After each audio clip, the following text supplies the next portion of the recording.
Hello friends, स्वागत है आपका मेरे यूट्यूब चैनल ओम परमा स्टडी में। आज हम इस वीडियो में आज हम बात करेंगे सोलर सिस्टम के बारे में।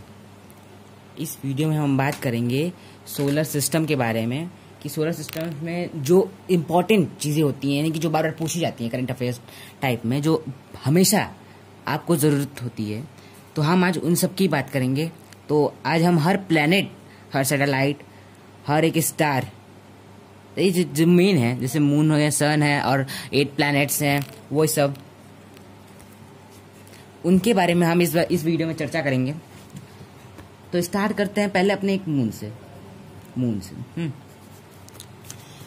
तो आप सब जानते हैं कि मून यानी कि चांद जो हमारे पृथ्वी का एक इकलौता सैटेलाइट है, यानी कि और कोई सैटेलाइट नहीं है हमारी पृथ्वी के पास, बस ये एक इकलौता सैटेलाइट से। अगर बात करें हम इसके डिस्टेंस की, यानी कि इसकी दूरी की, इसकी अगर डिस्टेंस की बात करें कि इसकी अर्थ से डिस्टेंस कितनी है, इसकी डिस्टेंस कितनी है, कहाँ से अर्थ से, distance of the moon from the earth. यानी कि मान लो डिस्टेंस इसकी कितनी है पृथ्वी से अपने, तो इसकी डिस्टेंस है 3,84,400 किमी। क्या है इसकी?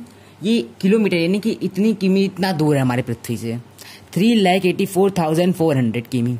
ये तो पहले इंपॉर्टेंट हो गई कि डिस्टेंस हमारे पृथ्वी से इसकी कितनी मून की। अगर आप बात करें कि इसको टाइम कितना लगता है एक रेवोल्यूशन कंप्लीट करने में,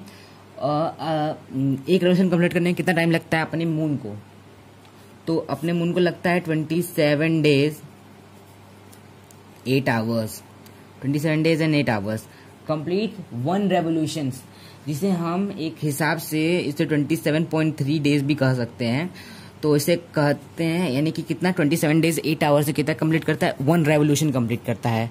एक रेवोल्यूशन, 1 रेवोल्यूशन।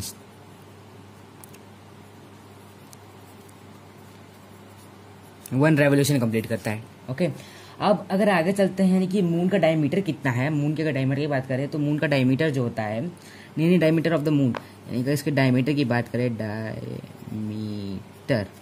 डायमीटर की अगर बात करें तो इसका डायमीटर कितना होगा? डायमीटर होगा 3,474 कितना किमी। इसका जो डायमीटर है, यानी कि मून डायमीटर 3,474 किमी होता है, a little more than 1/4 of the earth size, यानी कि हमारे पृथ्वी का 1/4 भाग, 1/4 भाग जो इसकी है, कितना डायमीटर, हमारे पृथ्वी का 1/4 भाग है। ठीक, अगर आप बात करें इसके टेम्परेचर की, वैसे तो ये स्पेस में है, अगर इसमें भी टेम्परेचर्स होते हैं, जैसे कि अगर बात करें सरफेस टेम्परेचर, ल्यूनियर, इसे कहते हैं ल्यूनियर डे, यानी कि दिन के टाइम में इसका टेम्परेचर कितना रहता है, यानी कि ल्यूनियर डे, इसका टेम्परेचर उस वक्त होता है कितना, 123 degree Celsius, 123 degree Celsius. Okay, और अगर बात करें ल्यूनियर नाइट की बात करें तो ल्यूनियर नाइट कितना होता है, -233 degree Celsius, -233 degree Celsius. Okay, तो ये तो हो गया मून का। मून का भी एक आगे भी हिस्सा चलेगा, तो उस पर आपको बताएंगे। सबसे जरूरी इसमें था मून में डिस्टेंस कितना है, 3,84,400। ओके, अब ये रेवोल्यूशन कितने देर में कंप्लीट करता है, 27 दिन 8 घंटे, इसको कहते हैं 27.3 days में एक रेवोल्यूशन कंप्लीट करता है। और डायमीटर की बात करें तो इसका डायमीटर तो 3,474 किमी है, हमारे पृथ्वी का 1/4 भाग। ल्यूनियर डे की बात करें तो 123 डिग्री सेल्सियस है, और ल्यूनियर नाइट की बात करें तो 233 डिग्री सेल्सियस है।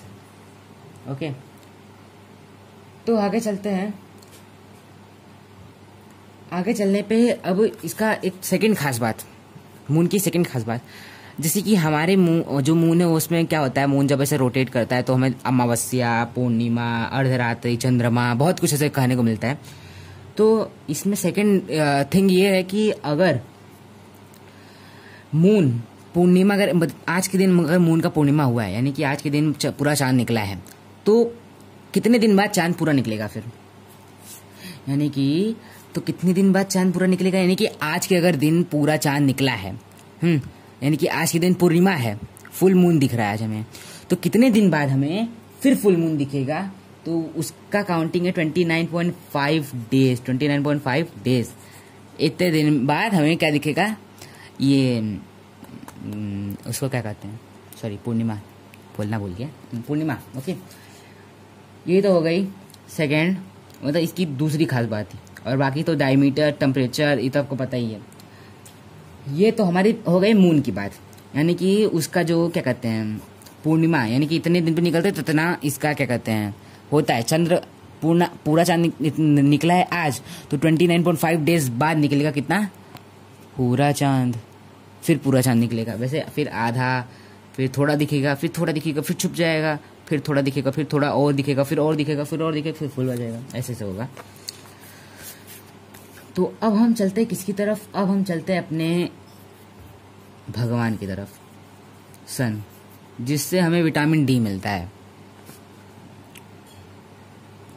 अगर डिस्टेंस बात करें सन की अर्थ से कितनी है, तो डिस्टेंस उसकी कितनी है, कम से कम 149, यानी कि इसको हम बोल सकते हैं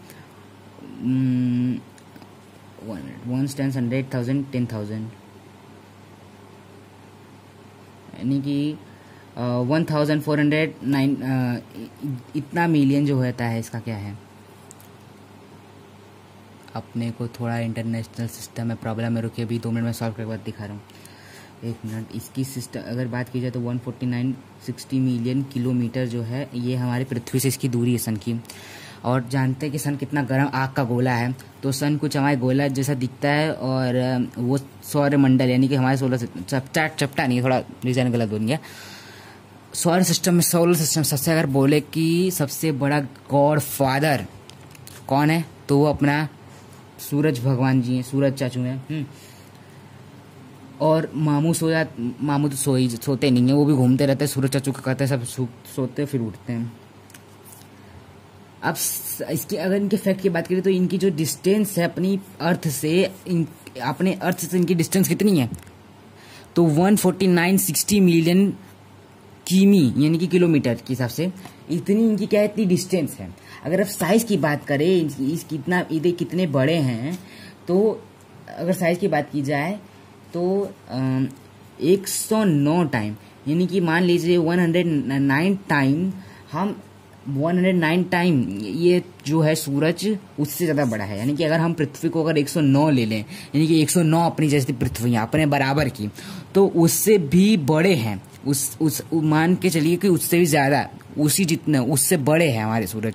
सूरज का जो आकार है वो काफ़ी बड़ा है, 109 पृथ्वियाँ इसके अंदर समा जाएंगी, 109 से ज़्यादा पृथ्वियाँ उसके अंदर समा जाएंगी। उसके जो साइज है वो बहुत बड़ा है।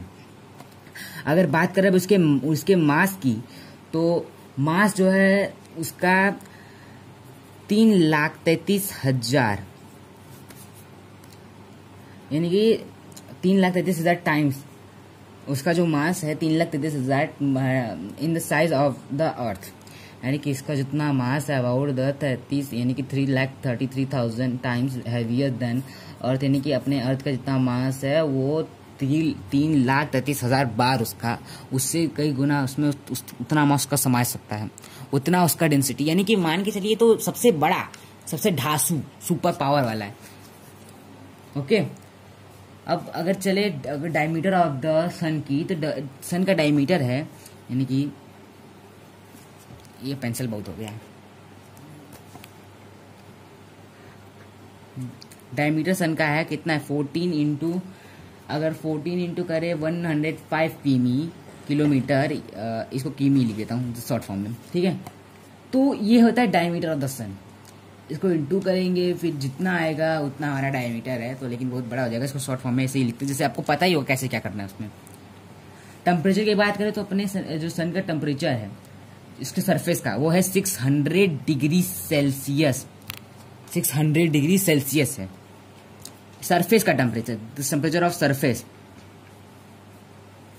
सरफेस का टेम्परेचर 600 डिग्री सेल्सियस है। और अगर बात करें उसके सेंटर की बात करें, अगर उसके सेंटर की अगर बात आती है कैसे, कॉपी करके, तो उसका सेंटर है 15 million degree Celsius, 15 million degree Celsius. Okay, तो डिग्री लिखना पड़ेगा लेकिन उसको शॉर्ट फॉर्म में 15 मिलियन डिग्री सेल्सियस, यहाँ डिग्री का साइन और ये सेल्सियस। जो इसका है ये सेंटर बहुत गर्म भाग, यहाँ जाके कोई लोहा भी अगर जाएगा ना वो पिघल जाएगा। और अगर इसके बात करें कि इससे लाइफ क्या एक्सटेंड कर, यानी कि इस पे क्या कोई क्या कहते हैं, कोई जिंदगी जी सकती है, कोई जिंदगी यहाँ रह सकती है? नहीं रह सकती। अगर बात करें इसकी उम्र कितनी हुई है, यानी कि सन की उम्र कितनी है, तो अगर मान के तो सन की सब कितनी उम्र बीती है? 5 बिलियन ईयर्स बीते हैं, और 4.56 बिलियन ईयर्स पहले से है। जब ये था तभी तो डायनासोर्स भी थे, तभी तो उनको भी ताकत मिलती थी। ठीक है, the billion years of 5 billion year इधर, और अब तक सन हैज बीन, इसकी अगर बात की जाए तो बताया जाता है कि ये कितनी, इसकी जो लाइफ है वो और कितनी है, 10 बिलियन साल और है। साइंटिस्ट बताते हैं कि इसकी जो उम्र है वो 10 बिलियन साल और तक है, ये और ज्यादा रह सकता है जिंदा।